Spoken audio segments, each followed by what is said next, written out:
साहित्य रसिक हो. मी राजेंद्र भोसले, संपादक साहित्यानंद यूट्यूब चॅनल.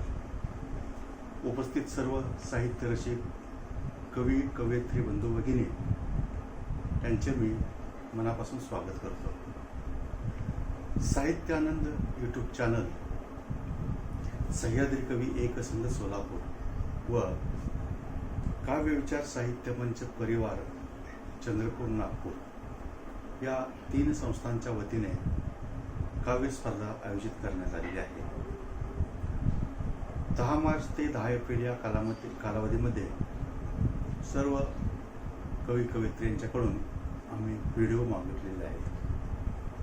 वास्तविक पाहता प्रत्येक माणसाच्या मनात काही भावना असतात. एक कवी मन असतं, काही माणसांना कवी मन असतं, त्या मनामध्ये भावना दडलेल्या असतात. ते या स्पर्धेच्या निमित्तानं आपल्या कवितातून अभिव्यक्त होत असतात. तर केवळ त्या भावना इतरांना मार्गदर्शक व उपयुक्त ठरावे या उद्देशाने ही काव्य स्पर्धा आयोजित केली.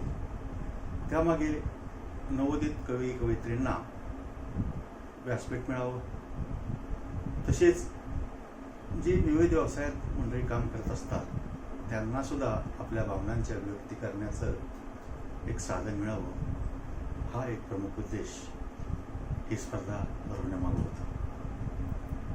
तर या स्पर्धेला आमच्या अपेक्षेपेक्षा प्रचंड असा प्रतिसाद आम्हाला मिळालेला आहे. या 1 महिन्याच्या कालावधीमध्ये आम्हाला 186 स्पर्धकांनी व्हिडिओ पाठवले आहेत आणि ते आम्ही आमच्या साहित्य आनंद या यूट्यूब चॅनलवर प्रसारित केलेले आहेत. या स्पर्धेमध्ये आम्ही 2 भाग केलेले आहेत. पहिला भाग आहे, त्या भागाचं गुणांकन परीक्षक करतील आणि दुसरा भाग आहे, त्या भागाचं गुणांकन हे सामान्य रसिक करतील.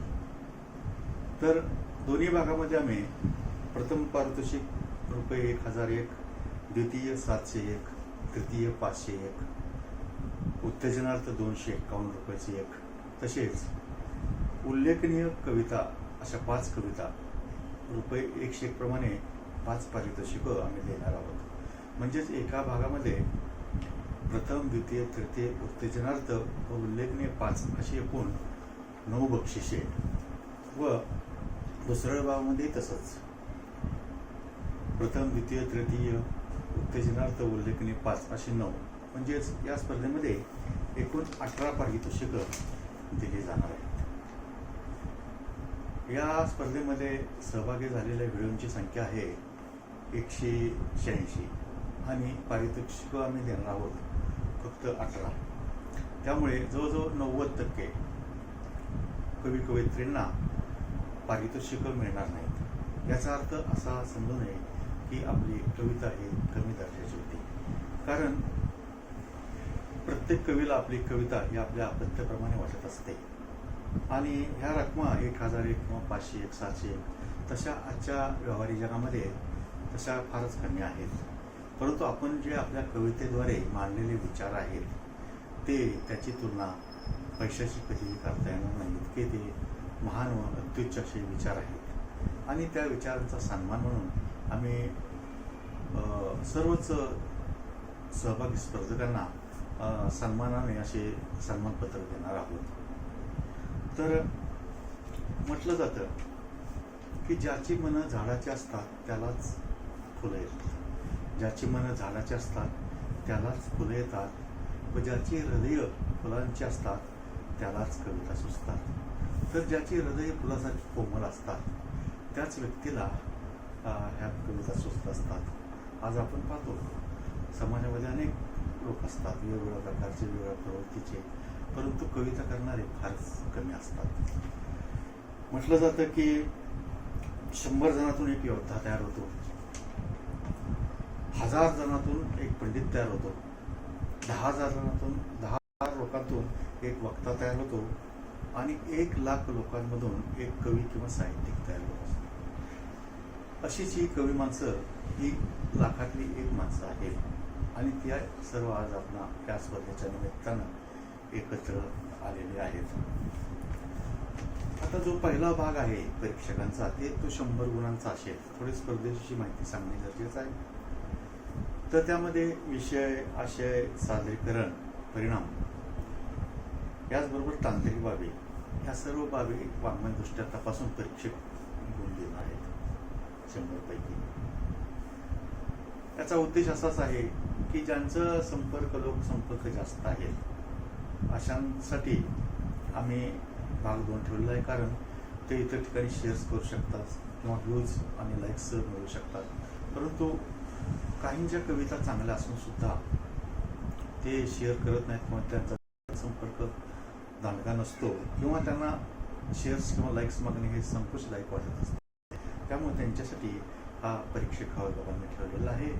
त्याला मग आम्ही व्ह्यूज किंवा लाईक्सची कुठलीही अट ठेवलेली नाही. त्याचा सहजोशीर आमचे 3 परीक्षक येतील आणि त्या 3 परीक्षकांना आम्ही संयोजकांनी पूर्ण स्वातंत्र्य दिलेलं आहे. आमचा त्यांच्या निर्णयावर कुठलाही दबाव नाही किंवा कुठलीही शिफारस असणार नाही. आता दुसरा जो भाग आहे तो भाग लाईक्स आणि व्ह्यूजचा आहे. तर एका लाईकसाठी 1 गुण आणि एका व्ह्यूसाठी 1 गुण याची बेरीज करून त्या स्पर्धकांना गुण दिले जातील. असे प्रथम, द्वितीय, तृतीय त्याच्यात व उल्लेखनीय 5 अशी 9 बक्षिसे त्यांना दिली जातील.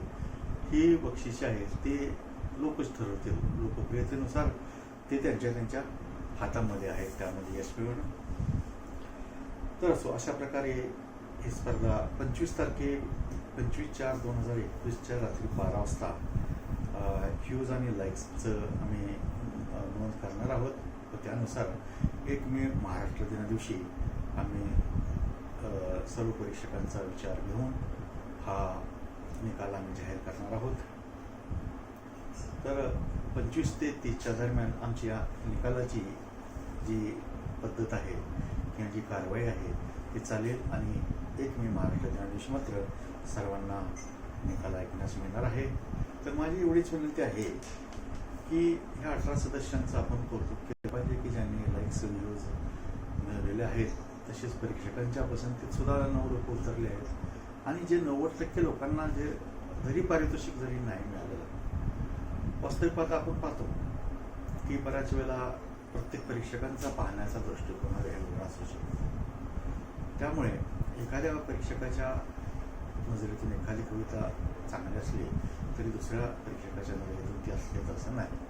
त्याशिवाय सादरीकरण आहे, उच्चार आहे, तांत्रिक बाबी आहेत, यामध्ये सुद्धा अनेक वेळेला गुण कमी होऊ शकतात. त्यामुळे ज्यांना पारितोषिकं मिळाली नाहीत त्यांनी नाराज होण्याचं कारण नाही. त्यांचा सुद्धा आम्ही सन्मान म्हणून त्यांचे व्हिडिओ आम्ही कायमस्वरूपी आमच्या चॅनलवर जीवा पाडत ठेवत आहोत की जेणेकरून त्यांच्या ह्या विचाराचा रसिकांना दीर्घकाळ अनुभव घेता येईल किंवा त्यातून प्रेरणा मिळेल असं मला वाटतं. तर कविता करणं ही सामान्य बाब नाही. म्हटलं जातं आकाश फाटलं की कादंबरी तयार होते, जमीन फाटलं की कथा तयार होते व काळीच फाटलं की कविता तयार होते. तर अशा फाटलेल्या काळजातून टिपकणाऱ्या एकेका थेंबापासून कवितेचे एक अक्षर तयार होत असते आणि तीच कविता इतरांना मार्गदर्शक आणि प्रेरक अशी ठरत असे मला वाटतं. मुळात साहित्याचे अनेक प्रकार आहेत. कथा आहे, कविता आहे, कादंबरी आहे, समीक्षा आहे, ललित लेखन आहे. परंतु कविता हे अल्पाक्षरी वाङ्मय आहे. वास्तविक हा सर्वात अवघड साहित्य प्रकार असून सुद्धा यामध्ये प्रचंड अशी संख्या आहे. ही एक अत्यंत समाधानाची अशी बाब आहे आणि सर्व साहित्यातून सर्वांचं हित चिंतलेलं असतं. जे सर्वांचं हित चिंततं ते साहित्य असतं. आज आपल्या साहित्यानंद काव्य स्पर्धा 2021 मध्ये 186 सदस्यांनी सहभाग नोंदवला. त्यामध्ये विविध क्षेत्रात काम करणारी मंडळी आहेत. त्यामध्ये माननीय न्यायमूर्ती आहेत, वकील आहेत, डॉक्टर्स आहेत, प्रोफेसर आहेत, शिक्षक आहेत, पोलीस आहेत, सैनिकसुद्धा आहेत. त्याचप्रमाणे शेतकरी आहेत, विद्यार्थी आहेत, गृहिणी आहेत. तर असे अनेक व्यवसायात काम करणारी मंडळी आहेत. प्रत्येक क्षेत्रामध्ये ही जी मंडळी काम करत असतात पण त्यात काही जणांनाच कविता सुचत असतात आणि एक कविमन हे काही जणांनाच भाग्यानं लाभलेलं असतं की ज्याला काव्य प्रतिभा म्हणतो. ती काव्य प्रतिभा लाभणं म्हणजे एक भाग्याचं लक्षण असं म्हटलं जातं आणि ते आपल्या कवितेद्वारे अभिव्यक्त करत असतात. मग त्यांचा व्यवसाय कुठलाही असो, त्यांनी केलेल्या आदर्श विचाराची जोपासना असते ही खरोखरच खूप महत्त्वाची असते. तर मला वाटतं तर आपल्याला महाराष्ट्राला साहित्याची थोड परंपरा आहे. त्यामध्ये संत साहित्य आहे, ज्ञानेश्वर, तुकाराम, रामदास अशा अनेक संतांनी साहित्य निर्मिती केलेली आहे, काव्य निर्मिती केलेली आहे. त्यानंतर पंत साहित्य, पंडिती साहित्याचा सुद्धा एक प्रभाव एकेकाळी होत होता. त्यानंतर तंत साहित्य म्हणजे शाहिरी वाङ्मयाने सुद्धा स्वातंत्र्य संग्राम गाजवलेला आहे. तर एक अत्यंत परिवर्तन करणारं असं हे काव्याचं शस्त्र असतं. केवळ हे एखादं मनोरंजनाचं किंवा वेळ घालवण्याचं साधन नसून यामुळे अनेक क्रांत्या झालेल्या आहेत, अनेक सामाजिक परिवर्तन झालेले आहेत. असं हे कवितेचं शस्त्र असं मला वाटतं आणि आपण सर्व कवी मंडळी यामध्ये सहभागी झाला आहात त्याबद्दल मी आपले आभार तर मानतोच. आणि समारोपाच्या आणि या कामे गेल्या महिन्यापासून मला सहकार्य करणारे अनेक मंडळी आहेत. त्यामध्ये सह्याद्री कवी एकसंघाचे रामप्रभू माने आहेत, प्रियंका वाकळे शेंडे मॅडम आहेत, शशिकला गुंजाळ मॅडम आहेत, तसेच प्राध्यापक विलास गायकवाड आहेत. तसेच 3 परीक्षकही आहेत आमचे की जी परीक्षक अहोरात्र करत आहेत. त्यांची नावे आम्ही आत्ताच जाहीर करत नाही, परंतु त्यांचा आभार मानणं मी माझं कर्तव्य समजतो. तसेच आमच्या साहित्यानंदच्या वर अनेकांनी कविता सुद्धा लिहिल्या आहेत. त्यामध्ये शंकर खांडेकर आणि नांदेडच्या पाटील मॅडम यांचंसुद्धा मी मनापासून आभार मानत असतो. कारण एखाद्याच्या कौतुकानं आम्हाला पुढे काम करण्यास व स्पर्धा भरण्यास नक्कीच प्रेरणा व ताकद मिळत असते. तर बंधूंनी भगिनींनो, मला एक गोष्ट सांगायची वाटते. मी सुद्धा एक छोटासा कवी आहे. माझेही 2 काव्यसंग्रह प्रकाशित आहेत. तर सुरुवातीच्या काळात मी सुद्धा अनेक काव्य स्पर्धांमध्ये सहभाग घेतलेला आहे. काही स्पर्धांमध्ये मला पारितोषिक सुद्धा मिळाले आहेत, काहींना मिळालेली सुद्धा नाहीत. परंतु सहभाग घेतच मी थोडीशी यामध्ये प्रगती करत आहे. आता आपल्या या कवी मंडळीमध्ये सुद्धा जरी काही कवी मंडळी नवीन आहेत, काही विद्यार्थी सुद्धा आहेत की त्यांचा पहिला प्रयत्न सुद्धा आहे. 10 वर्षापासून ते 70 वर्षांच्या वयोगटातील कवींनी यामध्ये सहभाग घेतलेला आहे. तर अशा स्पर्धांमधूनच एखादा पुढे नामांकित कवी हा घडत असतो. या स्पर्धेच्या माध्यमातून निदान 4-5 कवी तरी नामांकित तयार झाले तरी सुद्धा मी या स्पर्धेचं सार्थक झालं असं मी मानेन. आणि माझी समारोपाच्या वेळेला माझी एक कविता नावाची कविता सादर करतो. कवितेचं नाव आहे कविता. कविता कवीचा प्राण असते, कविता कवीचा प्राण असते, सत्याची घेतलेली ती आण असते, सत्याची घेतलेली ती आण असते, भान असते कविता माणुसकीचे, भान असते कविता माणुसकीचे, ती नाजूकशा शब्दांची खाण असते, भान असते कविता माणुसकीचे, ती नाजूकशा शब्दांची खाण असते. कविता सौंदर्याचं लेणं असते, कविता सौंदर्याचं लेणं असते, कविता चांदण्याचं देणं असते, कविता सौंदर्याचं लेणं असते, कविता चांदण्याचं देणं असते, नटणं असते कविता वसुंधरेचं, ते निसर्गाचे सुमधुर गान असते. कविता कवीचा प्राण असते, सत्याची घेतलेली ती आण असते. कविता कवीची जपमाळ असते, कविता कवीची जपमाळ असते, कविता भक्तीचा टाळ असते, कविता कवीची जपमाळ असते, कविता भक्तीचा टाळ असते. सकाळ असते कविता चैतन्याची, सकाळ असते कविता चैतन्याची, ती आत्म्याला लागलेली ताण असते. कविता कवीचा प्राण असते, सत्याची घेतलेली ती आण असते. कविता प्रतिभेचं लेणं असते, कविता प्रतिभेचं लेणं असते, दिव्यत्वाच्या भट्टीतील सोनं असते, कविता प्रतिभेचं लेणं असते, दिव्यत्वाच्या भट्टीतील सोनं असते, खणखणीत बंद नाणं असते कविता, खणखणीत बंद नाणं असते कविता, म्हणून ती अंबरापेक्षाही महान असते, म्हणून ती अंबरापेक्षाही महान असते, कविता कवीचा प्राण असते, सत्याची घेतलेली ती आण असते, कविता परिवर्तनाचे शस्त्र असते, कविता परिवर्तनाचे शस्त्र असते, कविता अर्जुनाचे अस्त्र असते, कविता परिवर्तनाचे शस्त्र असते, कविता अर्जुनाचे अस्त्र असते, वस्त्र असते कविता द्रौपदीचे, वस्त्र असते कविता द्रौपदीचे, ती सूतपुत्राचा स्वाभिमान असते, कविता कवीचा प्राण असते, सत्याची घेतलेली ती आण असते, कविता असते कुबेराला ठोकरणारी, कविता असते कुबेराला ठोकरणारी, असते कविता सुखांना नाकारणारी, असते कविता सुखांना नाकारणारी, खलवृत्तीला झोडपून सदा, खलवृत्तीला झोडपून सदा, विवेकापुढे मात्र ती नमून असते, विवेकापुढे मात्र ती नमून असते, कविता कवीचा प्राण असते, सत्याची घेतलेली ती आण असते, भान असते कविता माणुसकीचे, ती नाजूकच्या शब्दांची खाण असते, ती नाजूकच्या शब्दांची खाण असते. धन्यवाद. बंधू-भगिनींनो, जाता जाता मी एवढंच सांगू इच्छितो की आपण आमच्या काव्यस्पर्धेला उदंड असा प्रतिसाद दिला. भविष्यातही आम्ही अशाच प्रकारच्या काव्यस्पर्धा, कथा स्पर्धा आयोजित करण्याचा विचार करीत आहोत. तरी आपण आमच्या या उपक्रमांना असेच प्रेम द्यावे, असाच सहभाग नोंदवावा.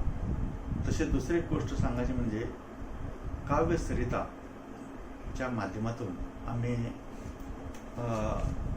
नंतर दीर्घकाळापर्यंत अनेक कवींच्या कविता आमच्या चॅनलवर प्रसारित करणार आहोत.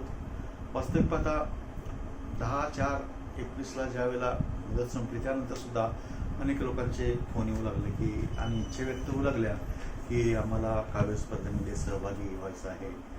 परंतु मुदत संपल्यामुळे मी त्यांना त्यांची इच्छा पूर्ण करू शकलो नाही. परंतु काव्यसरिता या उपक्रमामार्फत त्यांच्या कविता निदान प्रसार करण्याचं ठरवलं आणि काव्यसरिता हे सदर चालू केलं आणि त्याला सुद्धा बऱ्यापैकी प्रतिसाद मिळालेला आहे. 12-13 व्हिडिओ त्यासाठी सुद्धा आलेले आहेत. तर ज्यांना कुणाला काव्यसरितामध्ये आपले व्हिडिओ पाठवायचे आहेत तरी नियमांचे पालन करून व्हिडिओ पाठवा. आम्ही ते नक्कीच प्रसारित करू. आपल्या या व्हिडिओमुळे आपली सेवा आमच्या मार्फत घडणार आहे. तसंच माय मराठीची सुद्धा सेवा घडणार आहेत. आपणा सर्वांना या स्पर्धेच्या या निमित्तानं शुभेच्छा व्यक्त करतो आणि मी माझं लांबलेलं मनोगत थांबवतो. धन्यवाद.